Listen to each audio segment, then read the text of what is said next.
fantastic Friday here at BCB Live. Not only is it Fantastic Friday with Drive Safe Dave, but we have Sir Rick on remote doing it better than anybody can possibly do it, out there on the road, out there making it happen, making it a big deal going on. But I'm going to tell you right now, Sir Rick, do you know what today is besides Freaky Friday here at BCB Live? Well, you know what? What's the Freaky Friday even, Drive Safe Dave? Is there something going on in that studio that I don't know about? Yes. It's a little bit of a celebration happening. We're all up here, hands in the air, waving side to side, trying to start a wave going, and it's all because of what, Sir Rick? We're 3/4 of a way to 200 days, Drive Safe Dave. But yeah, Drive Safe Dave, it's pretty cool, man. 150 days of driving, accident-free, DOT accident-free. Just love those streaks and the intentionality that comes behind it.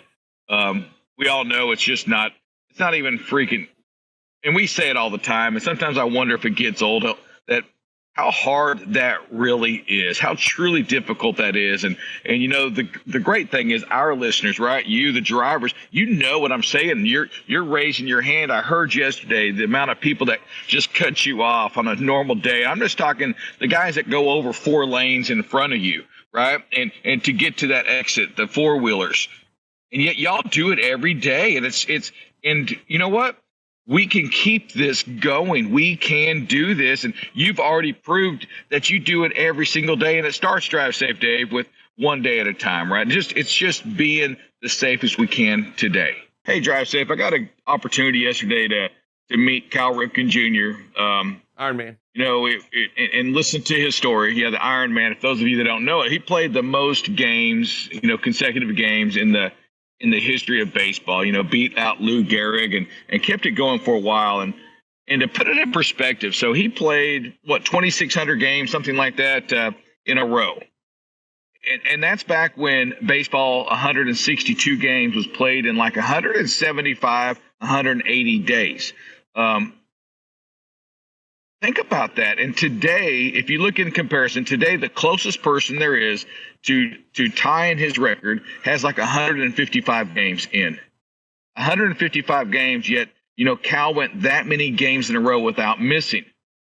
And he talked about, every day, facing it every day, every day the focus that he had to have to go out there and play. And I think we can take some of that from the Iron Man, right? Cal Ripken, who went all those years focused on making sure his body was in good shape, focused on making sure he was going to get out there and play ball, to what you do every single day. It's kind of the same thing. For these streaks to continue, that means you got to play today. And if you don't play today, the streak's over. And if you don't drive safe today, hey, guess what? The streak is over.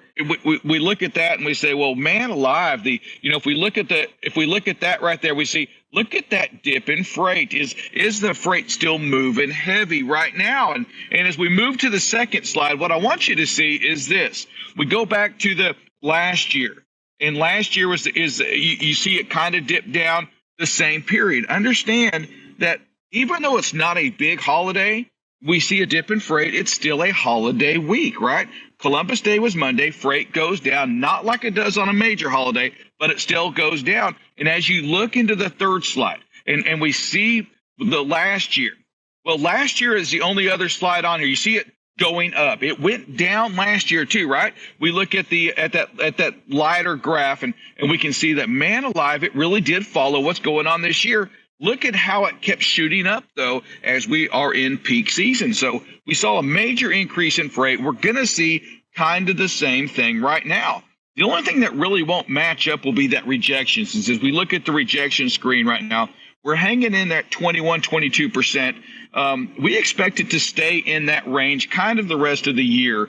We've seen the shippers go back, renegotiate with a lot of their carriers to make sure that they keep as much freight off the spot market as possible. So when we look at the screen right now, and again, we compare it to years past, rejection rates are still strong. And I want you just to remember, as we have record volume with 20+% of that freight being rejected, it's going to cause a little bit of chaos in that spot market Drive Safe Dave, all I have to do is say this. If you haven't ordered your Christmas gift, you know what? If you're not going to pick it up at a retailer nearby, I suggest you order by early November at the latest. Don't trust even what FedEx and them are saying, is the Postal saying, with their dates that we talked about a couple days ago, is it's going to be a mess. Don't count on even the longer transit times for happening. This industry that we're in right now, from the ports to what's going on here in the States, to even some of the big freighters saying we're avoiding Savannah now. There's so much news going on, and it can kind of hop right into even some of the volume dropping out of China right now, and some people saying, well, is that an issue? Is that a worry? Is that a concern? Drive Safe Dave, what are your thoughts on that? Well, I'll tell you, I think that what we're going to have to do as we move forward, and we talk about this peak season moving in and everything going on, I truly believe it's going to be chaos. And I don't know. I don't think they know truly how much packages are going to be moving. We already have a difficult and tough supply chain stretch. I see it even more stretched as we move into the last quarter. I'm not sure how this is. This is something like we have never seen before. And we say that, but specific to China, though. Yeah, to me, China's kind of an up and down thing. Like right now, we've got China going, and we've got the outports and all that, but they've also had holiday going on. They've had factories with power outages of late. There's a whole lot of different things going on there that don't necessarily have much that we can't really. They've even said in several articles they're not even sure how they can judge how that's going to do on the exports out of China. Right. Is it time to go to a break, producer? No, I will say before we head to a break, we did have a question from Brian Winstour. So this is a question for Rick regarding some of the rates that we're seeing right now. So we know the container rates have gone up 800%. Where do you think the truckload rates will go after all of this? I think truckload rates are really going to just kind of stay steady. We don't expect to see an increase on where they are right now. So what continues to be high is that spot market freight. That's the only market that's really that we see the big jumps in right now.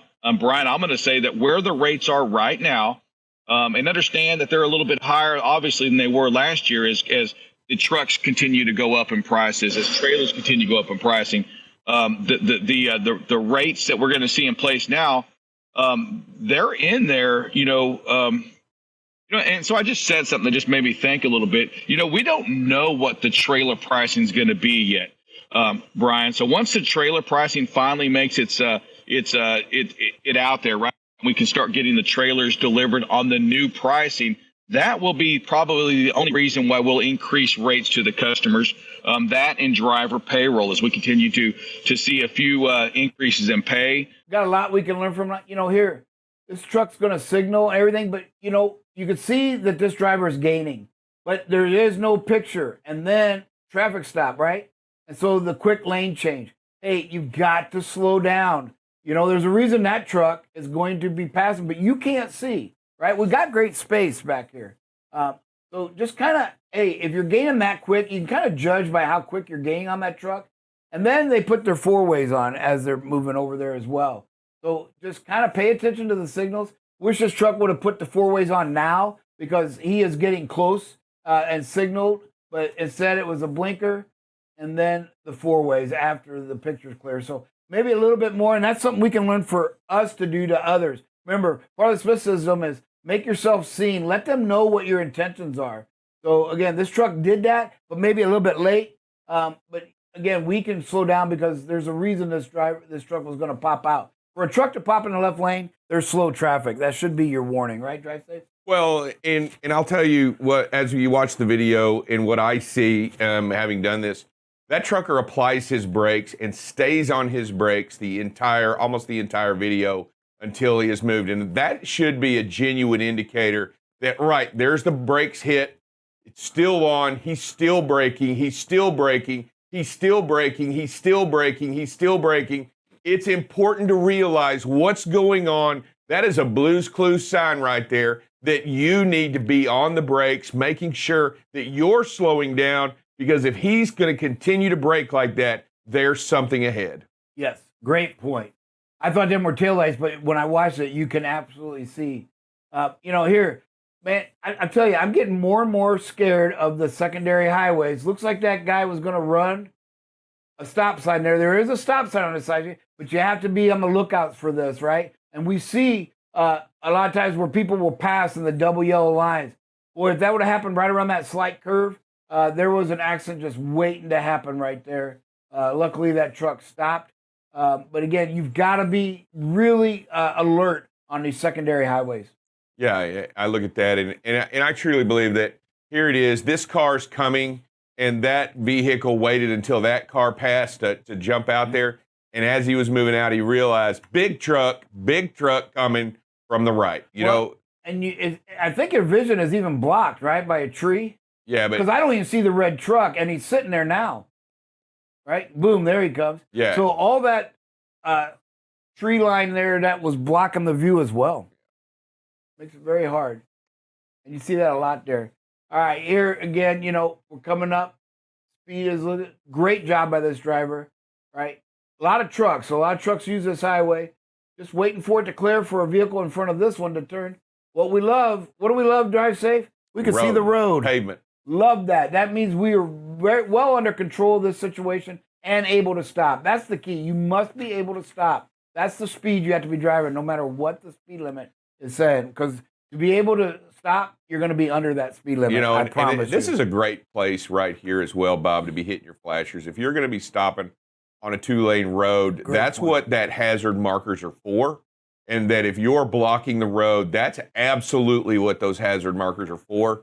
And to put that on and let everybody know what's going on. Yeah, because we showed that one of the factors in when they code these accidents is the misjudgment of the speed of the vehicles in front of you. And so sometimes it does get hard to see, are they stopped, right? When your flashers are on, you kind of signal to everybody that, hey, if I'm not stopped, I'm going awful slow. Right. Again, watch what this vehicle does. I believe this is the one where, start to increase space and somebody jumps in 2 lanes. And there's somebody almost passing on a shoulder. It looks like an exit ramp. But again, the congestion right there where you got to play that what if. All kinds of things could have happened here. I look at this and I truly believe that as we moved over, the driver moved over into the center lane to allow that car to merge and did a great job of moving over. And then, of course, all this other stuff. But notice how he's moving over, or she's moving into the middle lane. Yep. You'll see the merge car come in at this moment right now. Yep. So I really think that was all not only a courtesy move, but a great move to be defensive, a great posture, good driving here. And here, watch what happens here. This is just unbelievably dangerous. First, they're passing on a yellow line, but they're not done yet, I don't think. Is this the one? Oh, no, that was it. Okay, there's another one coming up later. Sorry about that. But yeah, passing a rural or a downtown area, just dangerous. Yeah, it's just not smart. No. Doesn't care. Doesn't care what's going on. Our driver's doing exactly what needs to be done. Appreciate the knowledge and the skill level here and the patience. And that right there is just not, that again, it is what's going to happen, and you've got to realize that they're going to continue to make these kinds of choices as long as you do what needs to be done and stay away. Yeah, this looks like one of those street things from a movie or something. Hey, here, patience, right? This driver packed their patience. Love it, right? You're not going nowhere. Not trying to make a lane change, staying in the slow lane, right, where everything's backed up, everybody's moving away. But this driver just stays patient, keeps the spacing. I love this. Just, hey, write it out. This is just crazy. What the heck, right? The driver just comes up and says, okay, I'm going to pass this truck. At an intersection. Folks, when we tell you you've got to approach these intersections as if you're going to stop, right here's why. Even stopped. If somebody had run that yellow, Yes. they would have collided with that car. Yeah. If coming from both directions, if somebody had run that yellow on the opposite perpendicular side, they would have collided with that car because they entered the intersection on the yellow. And we've seen drivers and even our own drivers run red lights and or beat that yellow. And man, if that situation had happened here, right, you got a whole different outcome. Somebody's probably dead. Yeah, right here is just a blatant disregard for the safety of others and not following the rules of the road and not stopping at a traffic signal. You know how important traffic signals are. I just want everybody to know they're very important to the success and safety of others. They're there for safety. Yeah. There's no other reason for them. They are out there for everyone's safety to control traffic. Yeah, and this driver, kudos to them. They're making sure because they already got a Michigan hat in the dash there, so they got to be extra safe anyway. But hey, I wanted to show this one. This is some of the new technology that we're vetting. And again, the two different devices all do this, but you can see it's in red. It tells you that you're following less than a second, right? Yeah, it goes to yellow. Yeah, and that tells you can see the yellow lanes, right? And so you're kind of in that area where you don't want to be. So again, this driver is increasing space, so we see a lot of good things. But I love the new technology and what's going to be able to do. Remember, this technology is not to get rid of drivers. It's to help them understand, hey, in real time, this is what it looks like. You've got plenty of space, right? And many drivers may feel, and myself included, that this is a 2 to 3 second window, but it is not. It is a 1 second window. So it fixes on the vehicle. It takes your speed into account. So you could be doing 40 and being a little closer, and it would still be 1 second. So it's one of those things where technology is really going to help our drivers, I believe, change their habits. Many drivers, when we talk to them, it's just, they say, well, it's just the way I've been driving, right? These habits are very hard to break. We understand that. And then the technology will give you an in-cab coaching. It says, hey, you need to slow down. You are too close. Yeah, and you know what? These are real ideas. This is real engineering and great technology that demonstrates, hey, now the red goes away and it shows like here, it's yellow, right? Caution, but when you move over, you're definitely too close. Yep. This week we've been talking about adverse driving conditions, and so, we kind of added a fifth one just about what is the top factors in the adverse weather. And of course, same with any accident, its speed is number one.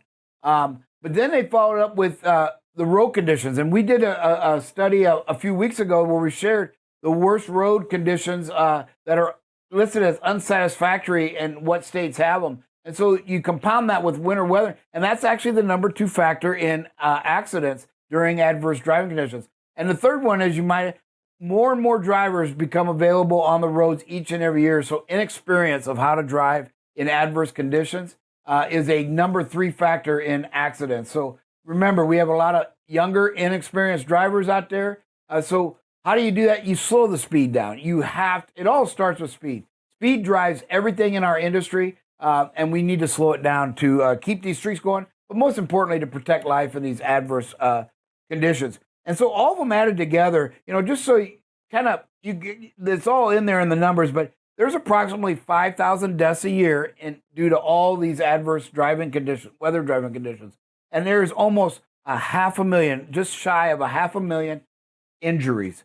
So again, big deal with the weather. And again, almost 500,000 injuries a year due to accidents that happen in inclement weather, and rain being number 1. We are entering that one of those periods. We have one in the spring, we have one in the fall of rain. So rain is the number 1 adverse weather condition when it comes to fatalities and accidents. So please slow down out there and protect the life.